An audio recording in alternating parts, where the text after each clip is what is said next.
বাংলায় বসবাসকারী প্রতিটি মানুষের দৃষ্টি আকর্ষণ করে। আজকে আমি দুই একটি কথা বলতে চাই। এই যে বাংলায় যে এসআইআর আগে একটা রব উঠেছিল যে পশ্চিমবাংলায় নাকি 1 কোটি রোহিঙ্গা বসবাস করে। এই রোহিঙ্গা এখানে মুসলমানকে বলা হয়, এরাই নাকি টিএমসি দলকে চাঙ্গা করে তুলেছে। এই রবটা উঠেছিল।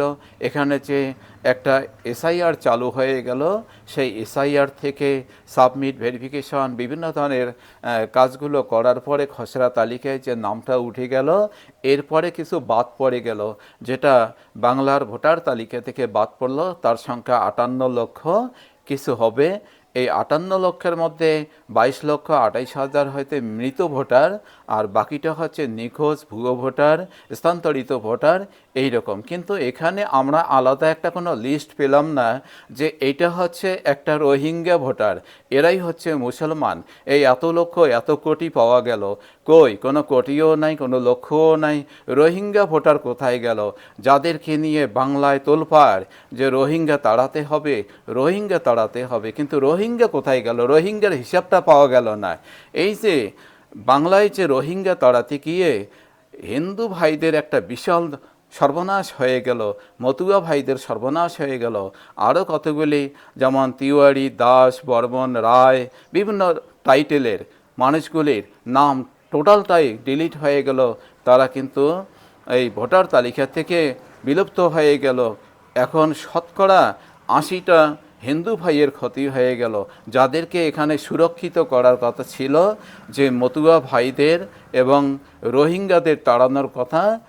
এই মতুয়ারা কিন্তু এখানে বাদ পড়ে গেল, আর হিন্দু ভাইয়েরা বাদ পড়ে গেল। এখানে 36 লক্ষ ভোটারের মধ্যে 2 লক্ষ মুসলমান বাদ পড়েনি, যাদেরকে রোহিঙ্গা হিসেবে অপমানিত করা হয়েছে। সেই সমস্ত রোহিঙ্গারা এখানে কোনো একটা সংখ্যাই আমরা পেলাম না যে এতটুক রোহিঙ্গা এখানে বাস করে। রোহিঙ্গার উল্লেখ হইতেছে না। তাহলে এখন দেখুন যে যাদেরকে এখানে তাড়িয়ে দেওয়ার কথা, তারাই এখানে সুরক্ষিত রয়ে গেল, আর হিন্দু ভাইয়েরা বঞ্চিত হয়ে গেল। এখন 36 লক্ষ এই হিন্দু ভাই, মুসলিম ভাই, তাদের বাড়িতে বাড়িতে নোটিশ যাবে। যাদের কিন্তু ভোটার লিস্টে খসড়া তালিকায় নাম এসেছে, তাদের বাড়িও কিন্তু নোটিশ যাবে। সন্দেহজনক, আপনি ভোটার লিস্টে দেখেছেন আপনার নাম আছে, তো আপনি কিন্তু নিশ্চিত হবেন না, আপনার বাড়িতে সন্দেহজনক নোটিশ যেতে পারে, আর বাকি সব ভাই নোটিশ পাবে। সেটা চালু হয়ে গেছে। ফেব্রুয়ারির 14 তারিখের সামন পর্যন্ত, 8টা পর্যন্ত এটা হবে। আর ফেব্রুয়ারি 14 তারিখে চূড়ান্ত ভোটার তালিকা প্রকাশিত হবে। সেখানে যাদের নাম থাকবে না, তারা চিরকালের জন্য বঞ্চিত, তারা ভোটাধিকার হারিয়ে ফেললেন, তারা নাগরিকত্ব হারিয়ে ফেললেন, তারা আর ভোট দিতে পারবেন না। তাহলে দেখুন কি সর্বনাশটা বাংলার বুকে হয়ে গেল।